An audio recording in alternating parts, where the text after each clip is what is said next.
Thank you guys so much. I come from Korean Lutheran High School. I'm going to present my work on a wearable and Internet of Things application for sleep detection and light control using AI and machine learning.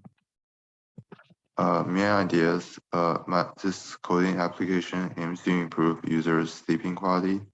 It does so by automatically closing lights in users' room when they're asleep, and this creates a total darkness environment that promotes best sleep quality. The main thing the application does is use a machine learning algorithm that detects heart rate of user to determine if they're asleep. Then it connects with a plug to turn off the light in the room. The purpose is for people who might be afraid of total darkness and they don't want to sleep in that environment. And also for people who have sleeping problems, maybe. So the first part of my application is heart rate detection. I use read data from sensors from the Wear OS system. Wear OS is an operating system on watch used by most of non-iOS watches, and it's compatible with most of watches that you can find online, and most of them uses Wear OS. Data storage. So I determine heart rate. So I first need to store I first stored the user data into my system, so it would be able to predict the heart rate. So I first store the data when the users are at rest, and then it will store into the sample data called rest data set.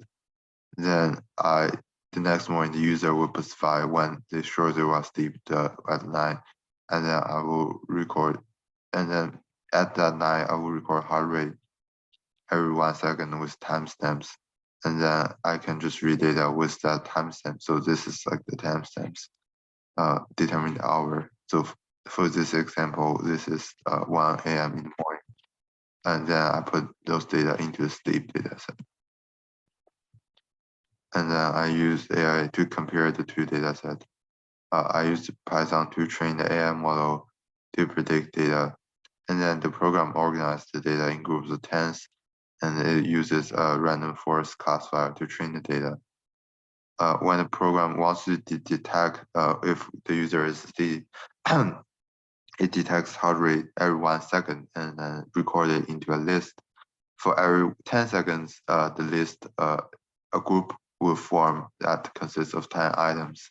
It's basically a list, and then the model will make a prediction whether the group belongs to the sleep data set or the rest data set. And the more accuracy, the more data I have in like those data sets, the more accurate my prediction is. I also predict using groups of 10 because the accuracy for predicting every single heart rate is low, and it's much more costly on the calculation because it's 10 times the calculation. And if the watch isn't good, the battery is easy to drain. I didn't really put like the accuracy rate for, this is basically the accuracy rate chart. I didn't really put the accuracy rate for single heart rate because it's just around 10%. It's really, really low. And yeah, so because you can see that many of those data overlap, for example, those data are very similar. And just by looking at one single data, most of the times, it's not just as accurate. And then, so prediction was 1 day of training, and then the blue is prediction was 1 day of training. The red is prediction was 1 week of training. We can see that it significantly increases. A delayed prediction means basically because we don't want to turn off the lights before the user falls asleep. So a delayed timer setup. So after I predict the user is asleep, then after the time I set is 5 minutes.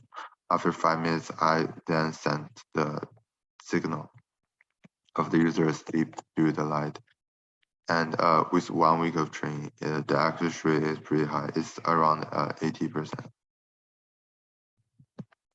And I use this email trigger to when the data set predicts it's in the steep category, and an email is sent to trigger the signal. And I use the third-party app to receive the signal. The app is called IFTTT. IFTTT is a software that integrates many different applications. I use this because most of smart home softwares that supports like the plugs I use does not allow direct control through other unauthorized apps, because that could cause security problems, and because people can easily hack your device if you can access through unauthorized apps. IFTTT also does not really allow unauthorized app access, but one of their authorized app is an email trigger. So I basically, this email I send will trigger this interconnected email trigger in IFTTT to control any other smart home device connected on the other side. So in this case, I choose Waze as my plug. So in this example, I set up if IFTTT, I send an email tagged with sleep, then it will turn the plug off. So yeah, and then there are a lot of smart home devices connected with IFTTT, and this is only a few that I screenshotted. There are even more of them. Future work. In the future, I want to try implement sleep detection through the detection of the breathing sound, so it will be much easier and would not require a smartwatch. I also want to try improving the accuracy of my AI thing, so I can more accurately predict sleep. Thank you.